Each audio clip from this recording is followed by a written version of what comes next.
شیخ ابو عبداللہ جیلہ رحمۃ اللہ علیہ فرماتے ہیں کہ ایک دن میری والدہ نے میری والد سے مچھلی کی فرمائش کی۔ والد صاحب بازار تشریف لے گئے، میں بھی ساتھ تھا۔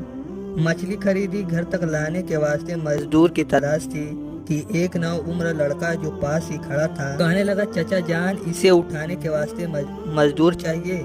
کہا ہاں۔ اس لڑکے نے اپنے سر پر مچھلی اٹھائی اور ہمارے ساتھ چل دیا۔ راستے میں اس نے آجان کی آواز سنی، کہنے لگا اللہ کے منادی نے بلایا ہے، مجھے وضو کرنا ہے، نماز کے بعد لے جا سکوں گا، آپ کا دل چاہے انتظار کر لیجئے ورنہ اپنی مچھلی لے لیجئے۔ یہ کہہ کر مچھلی رکھ کر چلا گیا۔ میرے والد صاحب کو خیال آیا کہ یہ مزدور لڑکا تو ایسا کرے، ہم بے طریقے اولا بہتر طریقے سے اللہ پر بھروسہ کرنا چاہیے۔ یہ سوچ کر وہ بھی مچھلی رکھ کر مسجد میں چلے گئے۔ نماز سے فارغ ہو کر ہم سب آئے تو مچھلی اسی طرح رکھی ہوئی تھی۔ اس لڑکے نے اٹھا کر ہمارے گھر پہنچا دی۔ گھر جا کر والد نے یہ عجیب قصہ والدہ کو سنایا۔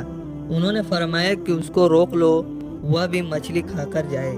اس سے کہا گیا، اس نے جواب دیا کہ میرا تو روزہ ہے۔ والد نے اصرار کیا کہ شام کے وقت یہیں آ کر افطار کرے۔ لڑکے نے کہا کہ میں ایک دفعہ جا کر دوبارہ نہیں آتا، یہ ممکن ہے کہ میں پاس ہی مسجد میں رہوں، شام کو آپ کی دعوت کھا کر چلا جاؤں گا۔ یہ کہہ کر وہ قریب ہی مسجد میں چلا گیا۔ شام کو بعد مغرب آیا، کھانا کھایا۔ کھانے سے فراغت پر اس کو اکیلے کی جگہ بتا دی۔ ہمارے قریب ہی ایک اپاہج عورت رہا کرتی تھی۔ ہم نے دیکھا کہ وہ بالکل اچھی تندرست آ رہی ہے۔ ہم نے اس سے پوچھا کہ تو کس طرح اچھی ہو گئی؟